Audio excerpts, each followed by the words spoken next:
Yeah, so it means that you are just 19 years old, you are doing some great projects, and you also hold a design patent, right?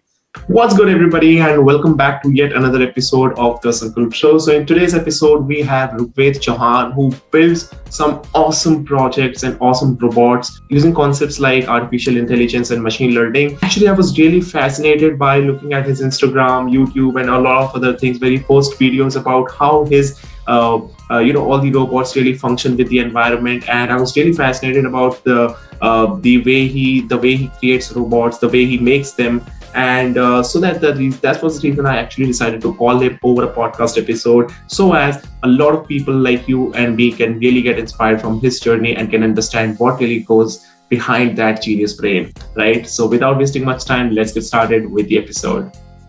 Yeah, how you doing, man? Very fine. How are you doing? Yeah, I'm great. Yeah. So first of all, thanks for coming in and joining with us today on this episode. And just tell something about yourself for the audience. Good evening, Sankalp. First of all, thank you for inviting me into this podcast. Basically, my name is Rugdev Chavan. I'm 19 years old from Mumbai. I'm doing my undergrad in Computer and Communication Engineering from Manipal University, Jaipur. Just completed my second year. From past 2 years, I am trying to dive deep into the field of IoT, robotics, AI, and ML. Yeah. Actually, that's what something said about you, because I saw your post on Instagram, and that was a sponsored post basically. But when I actually looked at your Instagram account and I went through your YouTube channel and the stuff, it was so fascinating that I thought I would just invite this guy on the podcast episode, right? So, how long have you been doing all these things with IoT and other stuff? So I started basically from past 2 years, just before the entrance exam of JEE that we gave. Before joining the college, I started with language. Then I tried learning about IoT from basic for Arduino, Raspberry Pi, and all that stuff. And that's how I started my robotics. Yeah, actually, whatever you're doing is actually very unique, and I haven't personally haven't seen anybody else doing these kind of stuff. I mean, there are a lot of people who make basic projects and just make projects just for the sake of getting a job or getting a better placement. But what you are doing is something which is kind of out of the box, and I was really fascinated by that Google Assistant one, that project that you made, and that's the point I decided that I'll just have to go through it, right? Yeah. So all these projects are basically designed on the basis of machine learning, I think, machine learning, AI, and IoT, right? So can you elaborate for our audience, like in simple and layman terms, like what do you mean by machine learning and IoT and artificial intelligence? Machine learning basically, suppose if I give you an example of prime numbers, write a program to find a prime numbers. Mm-hmm. So what you will write a set of rules for that. First you will write a for loop. After that, you will check every time. You will check for a reminder is 0 or not. If it's exactly 0, it's not a prime number, right? But you are giving set of rules for the computer. In machine learning, what we do is that we provide a data set for it, thousands of data. We train the model. Like this is number 7 is prime, number 9 is not a prime, 13, and lakhs of data we provide it, and automatically it generates the rules for itself. That automatic generation of rules. Right? Yeah. Means so rules are automatically produced, and this is called machine learning. Means you train the model according to data set. You don't give them a specific rules for it, and that's how machine learning works in layman terms. Yeah, I mean, because there's a lot of confusion even in the computer science graduate people, like what exactly is machine learning and how it could really apply, and what could be the possible applications of machine learning and IoTs, right? So that was actually a good explanation for the audience. So how do you get the motivation to just go ahead for the next project? See, I don't believe in motivation. See, motivation is always from an external source, and inspiration comes from within. So robotics or any IoT project is like an inspiration for me. But to create something out of the box means you always need something to learn from other people. So I always try to learn from any YouTube, or there are many communities like GitHub community, GradCAD communities where you can learn from other people and you can think out of the box. What are the drawbacks? You can read many research papers. So that's how I get motivated from looking at other people's work. Yeah, Actually, even in our like content creator industry and a lot of other industries, many people say that if you look at the work of other people, you can actually learn a lot of things, right? Like copying other Yeah, people content or that's copying other people steps and other things are not a good thing. But initially, when you start and when you try to just get yourself down to earth, then that looking at some good creators or good people in your industry actually helps a lot, right? Yeah, yeah. so it's always advisable to, if you are starting out into something, you should definitely go ahead with by looking at some good people in your own industry, right? Just not by looking. Just first try to find some ideas what you want to design, how you can solve the basic problems of the Mm-hmm. world, looking what other people have done Yeah, yeah. initially. Okay, you can extend it further. So that's how it Mm-hmm. works. Yeah, yeah, absolutely. When you think about an idea, like when an idea comes into your mind, so how do you really go with the research part, and how do you really convert your idea into an executable process or executable stuff? Okay, so first comes the selection process. Selection of project is one of the most difficult part. And after selecting, after you get some idea that I have to build this, which this is the stuff that I want to design, and some voice assistant, face tracing robot, or any robotic stuff. So second thing is to learn all the stuff that is required to design that robot, or design any device or model. After designing, uh, after designing that third thing is to make a proper timeline, as we have Mm. many other stuff to do while doing an engineering. So the timeline is one of the most important thing. After that, when you are in the field of robotics or IoT, or any designing stuff, all the equipments are very costly. So Yeah. before buying any equipment, before designing, the first step, what you have to do is to simulate it in a virtual environment to check whether it works perfectly or not. Oh. And after it works perfectly, just then buy all the equipments. If you have any financer, or if you are working under any professors, you can buy the equipments, get the equipments, and you can make your model, device, or robot according to that. And the Okay. last important step is documentation. Many people skip that part, because documentation is one of the most important thing, like in the form of Okay. video, that what I post on Instagram, Yeah, or yeah, you can yeah. do it in a written form. Mm-hmm. Yeah, Yeah. that's So, one important. yeah, as you told about the, buying the equipments for your robotic projects, like equipments, especially for robotics and other stuff, are not easily available. Like up to what I am concerned, or up to what I really know about, they are not easily available. Right. And also I've seen in some of the other video that you were making some kind of equipment on your own from some or the other machine. So what was that Yeah, actually? that was a 3D printing machine. Uh, Oh, okay, so yeah. so first I learned 3D printing. How to first I learned basically 3D modeling. I got Mm-hmm. very interested, means how it works and how to design a model. Then I Mm-hmm. started simulating in a virtual environment. I made many projects on that. Uh, After making that model, I started 3D printing it. So I conveyed to my dad, please can you buy me a 3D printer? Because this time the 3D printers are very costly.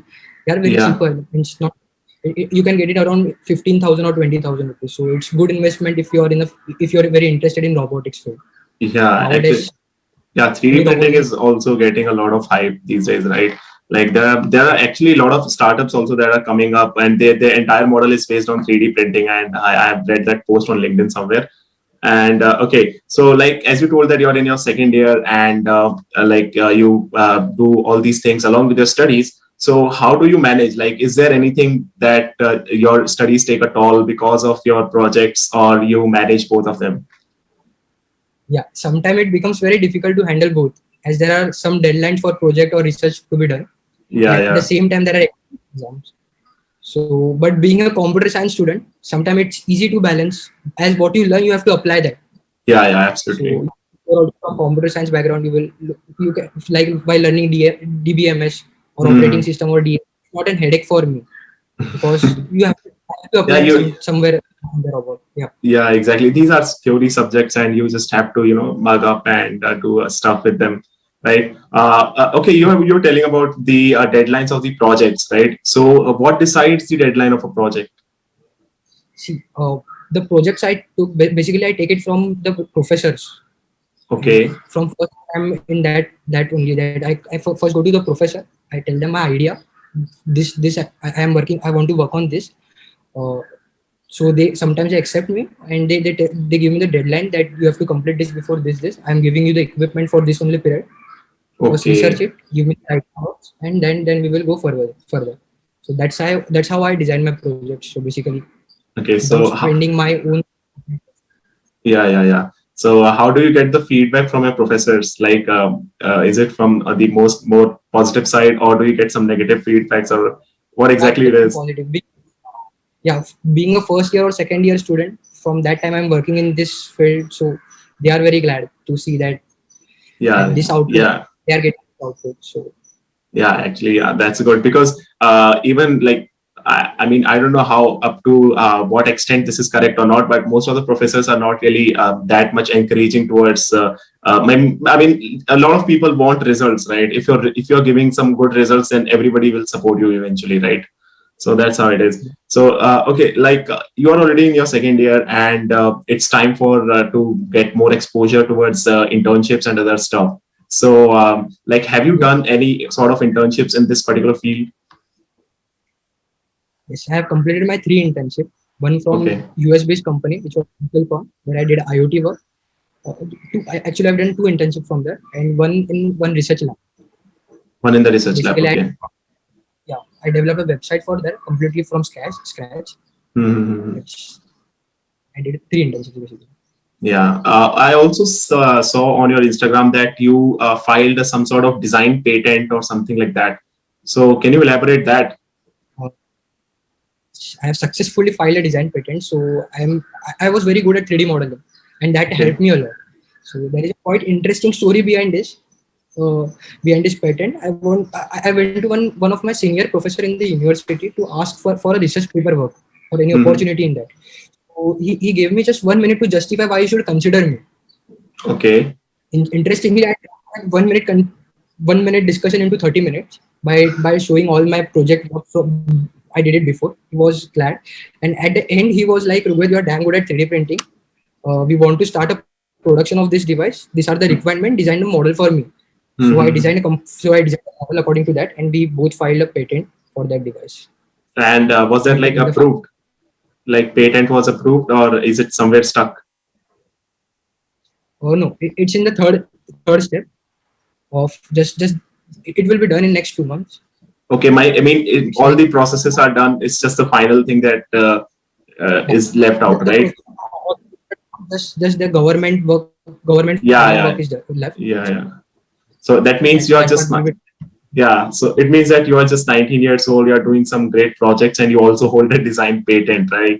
Yeah, trust me. Like when you'll graduate from your college, your resume will be like gold for the companies. Like in whatever company you will apply, you will get a lot of like I'm great not trying to job apply for. opportunities. Basically, I'm not trying to apply for job opportunities right now. I'm planning for master's program in any foreign universities. So Okay, okay. that's why I'm Yeah, building my academic profile. yeah. That also helps in getting admissions for higher studies. Okay, so like by doing your all these kind of projects and other stuff, have you made some have you sold some of your projects, or have you made any money in any form through your skills? When I upload anything on Instagram, I get many DMs, mails, or any relatives. Sometimes they want to apply that project, or sometimes they want to buy that project. I haven't sold any project, but I'm working on one of the big project or on plantation basically. So Mm-hmm. I will charge for my expertise, but Yeah, initially it's difficult to monetize, and many people do not really believe on you that you'll be able to handle this and that. But that's all right. Like your experience and your knowledge is ultimately the gold thing, right? So yeah. So apart from all of these, like, would you like to tell anything specific about any of your, project that made you feel like, okay, this should go really out? basically my every project is special of its own kind. But like the smart glasses I have designed, the Okay. the big that can sense, that can actually measure the calories by just using a computer vision. When you wear it, you can just get the get what type of food you're eating. Like if you're taking a tea, automatically that can be sensed by the computer. that can be sensed by the glasses, Mm-hmm. and everything can be computerized. And also the face detection and fetching the data from social media is one of the Okay. great. Means if you are walking, if some if you wear that glasses, if you are Mm-hmm. walking and if you find something, someone unknown person, you will automatically get that information. Who is he? How is he Wow. on the glass? That Yeah. was one of the unique project. And, uh, Yeah. Through social media accounts and that other stuff, right? Would you like to give any more advice for the young people who are actually watching this podcast? so if you are in the field of robotics, if you are interested in robotics, so what I did is just you can start with any C program.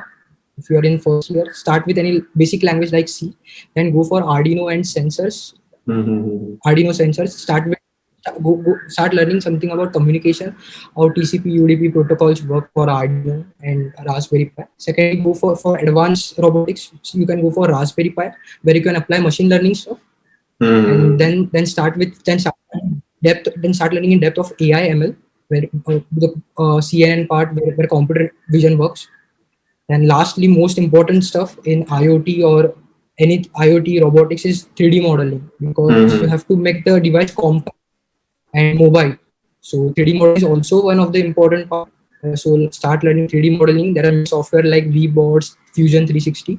Start learning 3D printing, and after that, the most important thing is currently the most trending thing is ROS technology, robotic operating system, where you can learn SLAM, advanced computer vision in there. So these are the guide Yeah. for, you can say, path Yeah. Path for for being starting out robotics with. robotics Yeah. industry. Yeah. Yeah. Yeah. Yeah. For Have you heard the name of Balaji Vishwanathan? I'm sure that you must have heard. Like Balaji Vishwanathan is he's very famous on Quora and LinkedIn. He runs a company with robotics. He manufactures robotics. I don't remember his company name exactly. Like it's in just a minute. I'll just tell you what his company name is. Okay, Invento Robotics. Yeah, Invento. Yeah, he runs a company called so Invento Robotics. Yeah, you must have heard about the company. You might not know about Balaji, but he works in a similar field, right? what Yeah. Even during the lockdown period, he has made some great robots which could really help out in reminding the COVID patients to take their medicines and taking care of COVID patients where normal it's dangerous for a normal human being or a doctor or a nurse to take care of that particular person, right? So that when I actually look at people from robotic industry or people belonging to robotics, I directly correlate them with Balaji Vishwanathan, right? Because he is the very first person I know who has done something good with like robotics, and he is actually making something good for the country and for the overall society, right? So whenever I see person like you or from any other person from robotic industry, I automatically correlate it with Balaji Vishwanathan. robotics field in healthcare industry is it's moving more faster. It's Yeah, yeah, booming. yeah. More time, the healthcare industry and robotics, the way they designed. There was one girl who designed a robot for taking care of all the patients in the hospital. So that was Hmm. two projects. So there are Yeah, many yeah. projects in the robotic field. So Yeah, yeah. I mean, I would definitely recommend you to go through at least once or twice, read his articles, read his, be active throughout his journey. That he's a very inspiring person, honestly. So thank you so much, Rugved, for being here on the episode. And it was really, really great talking to you. And I hope that somebody watching this podcast would be really inspired by your journey. And I know that there are a lot of milestones to cover. And thank you so much. thanks, Uncle.